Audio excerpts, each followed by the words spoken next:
Sorry mister Sitapati, అంత పెద్ద మొత్తం అప్పుగా ఇవ్వడం సాధ్యం కాదు. 25,000 కదా సార్? అది చాలా పెద్ద మొత్తం. 4-5 వేలైతే ఎలాగో ఓ వారం లోపల సర్దుబాటు చేయగలను. చాలదండి. Then I'm very sorry. వేరే మార్గం ఏం లేదా సార్? ఉంది, కానీ చెప్పండి సార్. వాలంటరీ రిటైర్మెంట్ అంటే నీ అంతట నువ్వే ఉద్యోగం వదులుకుంటావా? అవును నాన్న, ఇప్పటికిప్పుడు 25,000 కావాలంటే అదొక్కటే మార్గం. బాబు, నా కోసం ఉద్యోగం వదులుకుంటున్నావా? తల్లిని పోగొట్టుకోవడం అంటే ఏమిటో నాకు తెలుసమ్మా. ఆ బాధ నేను చిన్నప్పుడే అనుభవించాను. ఆ పరిస్థితి ఇప్పుడు నీ కొడుకులకు రాకూడదనే నా కోరిక. అందుకే నేను ఉద్యోగం వదులుకుంటున్నాను. వద్దురా, ఉద్యోగం వదులుతూ దానికి బదులు ఇల్లు అమ్మేద్దాం. వద్దు నాన్న, ఈ ఇల్లు అమ్మి ఈ వయసులో మీరు ఎక్కడుంటారు? నా గురించి మీరేం బాధపడకండి. ముందు అమ్మ ఆరోగ్యం బాగుపడాలి. బాబు, నిన్నెంతో అపార్థం చేసుకున్నాను. నువ్వింత త్యాగం చేస్తున్నావా? కొడుగ్గా తల్లికి నీ ధర్మం నువ్వు నెరవేరుస్తున్నావు సరే, కానీ నీ భార్య బిడ్డల గురించి ఆలోచించావా? ఈ ఉద్యోగం పోతే వాళ్ళని ఎలా పోషిస్తావు? నేను ఆశావాదినండి. భగవంతుడు నాకు అన్యాయం చేయడనే నమ్మకం ఉంది. బాగా ఆలోచించుకో సీతాపతి. బాగానే ఆలోచించాను సార్. మా అమ్మని రక్షించుకోవడానికి నాకెంతకంటే మార్గం లేదు. రాజీనామా లేకుండా 6-7 వేలు ఇవ్వడానికి ప్రయత్నిస్తాను. 6-7 ఎటూ చాలదు సార్. నాకు మొత్తం డబ్బు కావాలి. సరే, డబ్బుకి ఏర్పాటు చేస్తాను, నువ్వు వెళ్ళు. Thank you sir.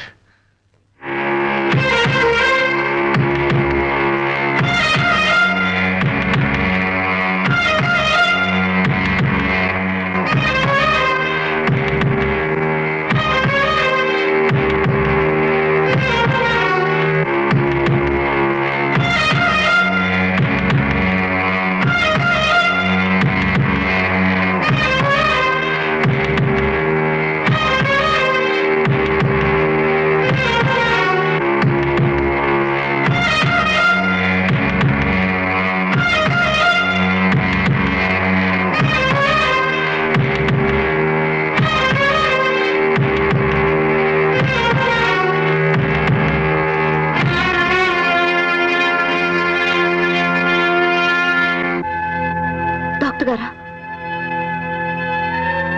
డాక్టర్ గారు. Mister Sitapathi, operation success. Thank you doctor. నాన్న,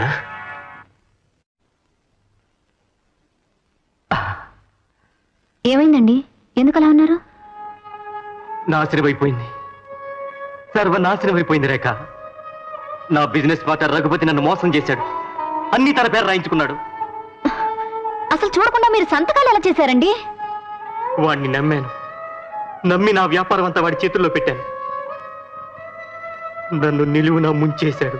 కనీసం కట్టుకుని ఇల్లైనా మిగులుతుందా? లేదు, అది పోయింది. Oh my god. వద్దు, నేను దాని ముఖం చూడను. అది ఇంట్లో ఉంటే నాకు రోగం మళ్ళీ తిరగబెడుతోంది. ఉండదులేమ్మా, దుర్గ ఇంట్లో ఉండదు. ఇందాక రవి నేను చూడటానికి వచ్చాడు. అప్పుడు నువ్వు నిద్రపోతున్నావు. నువ్వు ఇంటికి రాగానే తన భార్యను తీసుకుని వెళ్ళిపోతానన్నాడు. Good morning mister Sitapati. ఈ రోజే మీ అమ్మగారిని ఇంటికి తీసుకెళ్లవచ్చు, కానీ ఆవిడ ఎట్టి పరిస్థితుల్లోనూ ఉద్రేకపడకుండా చూసుకోండి. అలాగే. జాగ్రత్త. లేవండి అత్తయ్య. నెమ్మదిగా. నేను ఊరెళ్తున్నాను నాన్న. ఇవాళే వెళ్ళిపోతావా? అవును నాన్న. అమ్మ దుర్గమోహమే చూడనంటున్నప్పుడు ఇక్కడ ఎలా ఉండగలను? సాయంత్రం బండికి దుర్గను తీసుకువెళ్ళిపోతాను. కన్న తల్లి మీద అంత కోపం పనికిరాదురా. కోపం కాదు నాన్న, దుర్గమోహం చూస్తేనే అమ్మ సహించలేకపోతుంది. ఒకప్పుడు ఆ మాటలు నమ్మి నేను దుర్గమే చేసుకున్నాను. నిజం వాళ్ళ మావయ్య చెప్పిన తర్వాత తెలిసింది. అందుకే మేము వెళ్ళిపోవడం మంచిది. పోనీలే బాబు, జరిగిందేదో జరిగింది. చిన్న కోడలికి నా ముఖం చూపాలంటేనే సిగ్గుగా ఉంది.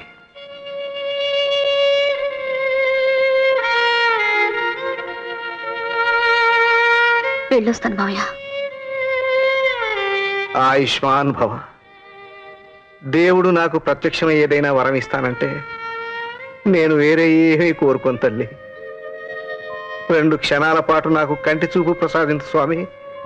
నా చిన్న కోడలను ఒకసారి కళ్ళారా చూసుకుంటాను అని అడుగుతాను. జీవితంలో ఏమైనా పుణ్యం చేశానో లేదో తెలియదు కానీ ఏదైనా చేసి ఉంటే ఆ పుణ్యమంతా నీ సుఖం కోసం ధారపోస్తాను. క్షేమంగా వెళ్ళిరామ్మా. మావయ్య.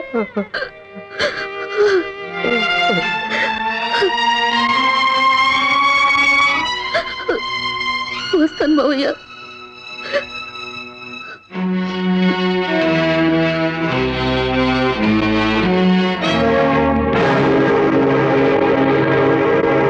నువ్వు నా పాదాలు తాకడానికి వీల్లేదు.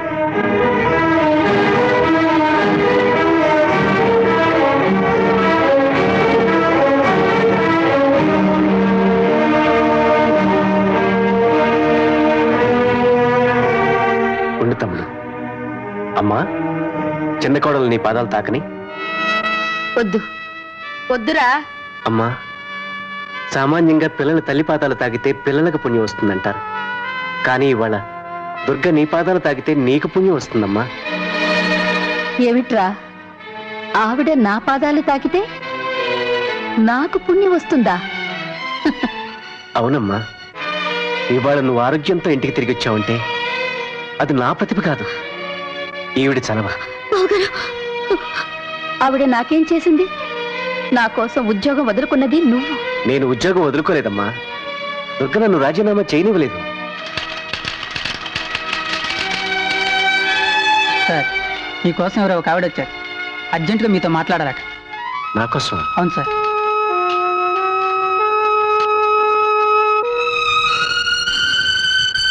దుర్గా, ఏమిటమ్మా ఇలా వచ్చావు? మీరు రాజీనామా చేయకండి బావగారు. ఈ నగలు తీసుకెళ్ళి అమ్మి డబ్బు తీసుకురండి. ఈ నగలు మా అమ్మవే. మీ అమ్మవా? వద్దులేమ్మా. బావగారు, వీటిని నువ్వెంత ప్రాణప్రదంగా చూసుకుంటున్నావో నాకు తెలుసు. ఒకసారి రవి అడిగితేనే ఇవ్వనన్నావన్న సంగతి కూడా నాకు తెలుసు. అప్పుడు ఇవ్వనన్నది నగల మీద వ్యామోహంతో కాదు బావగారు, ఆ ఇల్లు విడిచి వెళ్ళడం ఇష్టం లేక. నా పసితనంలోనే అమ్మా నాన్న పోయారా, వాళ్ళని అత్తామామల్లో చూసుకోవాలని ఆశపడ్డాను. పోయిన అమ్మ ఎలాగో పోయింది, ఉన్న అమ్మను కూడా పోగొట్టుకున్న తర్వాత ఈ నగలు నన్నే ఉద్ధరిస్తాయి బావగారు. తీసుకోండి. దుర్గా, కాదనకండి బావగారా. మనిద్దరికీ తల్లులు కరువయ్యారా, కనీసం మీ తమ్ముళ్ళకైనా వాళ్ళ తల్లిని దక్కనిద్దాం. తీసుకోండి. కానీ ఒక్క షరతు. నేను మళ్ళీ ఈ డబ్బు తిరిగిచ్చినప్పుడు నువ్వు కాదనకుండా తీసుకోవాలి. అలాగే, కానీ ఈ విషయం అత్తయ్యకి తెలియకూడదు. మా అమ్మ నగలమ్మి డబ్బుతోటే తనకి వైద్యం చేస్తున్నామని తెలిస్తే ఆమె అస్సలు ఒప్పుకోరు. అత్తయ్యకే కాదు, ఈ విషయం మూడో మనిషికి ఎవరికి చెప్పనని మీరు నాకు మాట ఇవ్వాలి. ఎవరికీ చెప్పనని ఆ రోజు దుర్గకు మాటిచ్చాను. క్షమించు దుర్గా, మాట నిలబెట్టుకోలేకపోయాను. ఒకరికి మంచి చేయటమే తప్ప ఎవరికి ఏ హాని తలపెట్టని ఈ ఉత్తమరాలు కన్నీళ్లతో ఈ ఇల్లు విడిచి వెళ్ళిపోతుంది.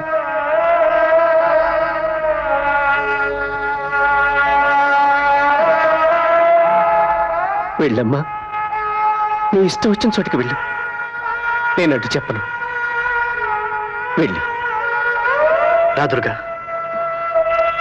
గదిలో ఉన్న లక్ష్మీ విగ్రహం తీసుకున్నారా? లేదు, తీసుకోలేదు. అనుకుంటూనే ఉన్నాను మీరు మర్చిపోతారని. మర్చిపోయి కాదు, కావాలని తీసుకోలేదు. ఏ? ప్రాణంతో ఉన్న లక్ష్మి నా పక్కన ఉండగా ఆ మట్టి బొమ్మ నాకెందుకు? రా. ఒరే రవి, అంత పెద్దవాడి అయిపోయావారా?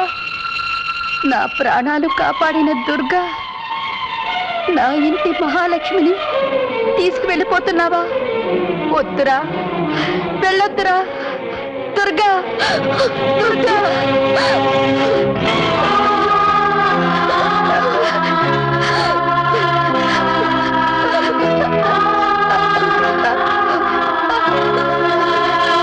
అమ్మా, మేము బయలుదేరుతాం.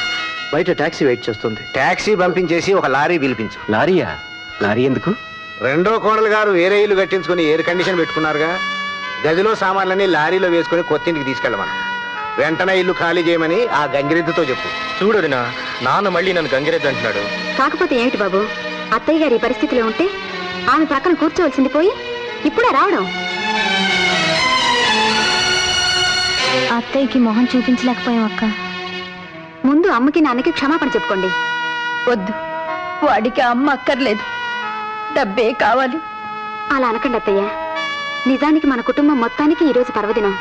శాంతి, పెద్దలు పెట్టిన పేరు సార్థకం చేసుకున్నావమ్మా. వాళ్ళు ఇంట్లో నీ చేత గొడ్డు చాకరీ చేయించి ఎన్నో విధాలు అవమానించినా అదేమిటి మావయ్య, ఈ ఇంటికి నేను పెద్ద కోడల్ని, వాళ్ళు చిన్నవాళ్ళు. తప్పులనేవి తెలుసో తెలియకో అందరం చేస్తుంటాంగా. రాజేశ్వరి, మన ఇంటి పెద్ద కోడలు చిన్న కోడలు సాక్షాత్తు ఆ లక్ష్మీ సరస్వతుల రూపాల్లో మన ఇంట్లో వెలిచారు. సహనంతో సౌశీల్యంతో ఈ ఇంటిని స్వర్గధామం చేశారు. మమ్మల్ని క్షమించండి. మమ్మల్ని క్షమించండి. అరేరే, గంగిరెద్దుకి కొమ్మురు మాయమయ్యాయే.